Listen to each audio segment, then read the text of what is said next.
Sudan میں 2023 سے جاری خانہ جنگی اب مزید شدت اختیار کر گئی ہے۔ مشرقی افریقہ میں واقع سوڈان رقبے کے لحاظ سے افریقہ کے سب سے بڑے ممالک میں سے ایک ہے۔ 7 ممالک سے بارڈر ملنے کے علاوہ یہاں سے دریائے نیل بھی گزرتا ہے، جس کی وجہ سے یہ اسٹریٹجیکلی باقی ممالک کے لیے اہم ہے۔ اپریل 2023 میں سوڈان خانہ جنگی کا شکار اس وقت ہوا جب اس کی فوج اور پیراملٹری فورس یا ریپڈ سپورٹ فورسز یا RSF کے درمیان ایک اقتدار کے حصول کے لیے لڑائی شروع ہوئی، جس کے نتیجے میں مغربی دارفور کے علاقے میں قحط اور نسل کشی کے دعوے سامنے آ رہے ہیں۔ حال ہی میں الفاشر شہر پر RSF نے قبضہ کر لیا، جس کے بعد وہاں کے رہائشیوں کے خدشات میں اضافہ ہو گیا ہے۔ ملک بھر میں اب تک کم از کم 1.5 لاکھ سے زیادہ افراد ہلاک ہو چکے ہیں اور تقریباً 12 ملین لوگ اب گھروں کو چھوڑ کر بھاگنے پر مجبور ہوئے ہیں۔ اقوام متحدہ کی جانب سے اسے دنیا کا سب سے بڑا انسانی بحران قرار دیا گیا ہے۔ اب سوال یہ ہے کہ سوڈان میں خانہ جنگی کی وجہ کیا ہے؟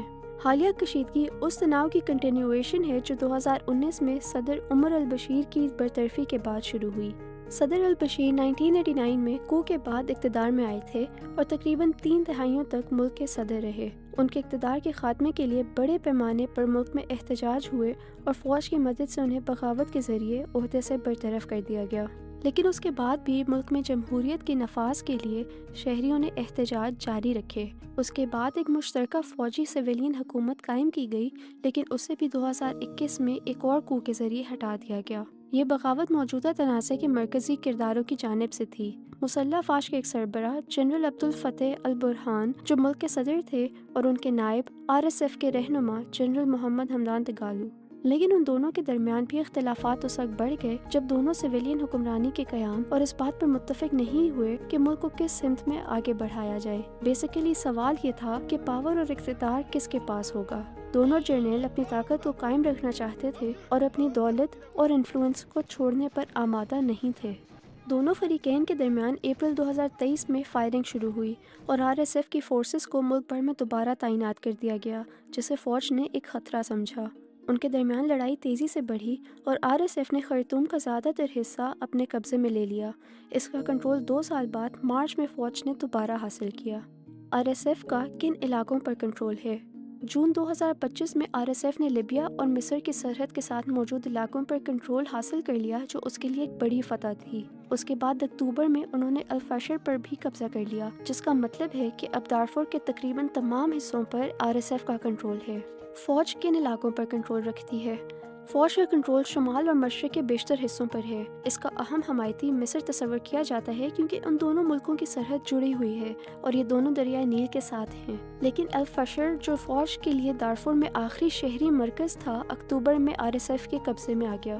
18 ماہ سے زیادہ عرصے تک RSF نے شہر کا محاصرہ کیا ہوا تھا، جس کی وجہ سے سینکڑوں لوگ ہلاک ہوئے، ہسپتالوں میں مریضوں کی تعداد حد سے زیادہ بڑھ گئی اور خوراک کی فراہمی کو بھی روک دیا گیا۔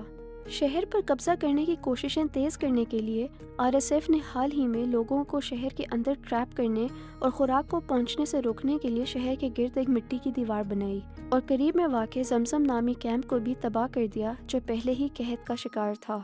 تو کیا سوڈان میں نسل کشی ہو رہی ہے؟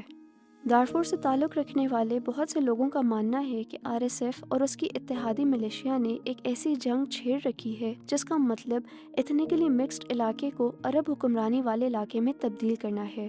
مارچ 2024 میں یونیسیف نے اس علاقے میں مسلح افراد کے لوگوں اور یہاں تک کہ 1 سال کے بچوں کے ساتھ بھی ریپ اور جنسی زیادتی کے دل دہلا دینے والے واقعات رپورٹ کیے۔ متاثرین میں سے کچھ بچوں نے اس سب کے نتیجے میں اپنی جان لینے کی کوششیں کی ہیں۔ اسی مہینے میں انسانی حقوق کی تنظیم ہیومن رائٹس واچ کا کہنا تھا کہ وسیع پیمانے پر ہلاکتوں نے اس امکان کو بڑھا دیا ہے کہ RSF اور اس کے اتحادی مسالت ایتھنک گروپ سے تعلق رکھنے والے لوگوں کو مکمل یا جزوی طور پر تباہ کرنے کا ارادہ رکھتے تھے۔ اقوام متحدہ نے اس بارے میں تحقیق کی، تاہم یہ نتیجہ نہیں اخذ ہو سکا کہ کیا نسل کشی ہو رہی تھی یا نہیں، لیکن RSF اور فوج دونوں کو سوڈان میں جنگی جرائم میں ملوث پایا گیا۔ ایک جانب جہاں الفاشر شہر میں بڑے پیمانے پر ہلاکتوں کی اور مظالم ہونے کی اطلاعات سامنے آ رہی ہیں، وہاں اب بھی اندازاً 2.5 لاکھ افراد موجود ہیں جن کی سلامتی کے بارے میں خدشات ہیں۔ ان افراد میں بہت سے لوگ غیر عرب کمیونٹی سے تعلق رکھتے ہیں۔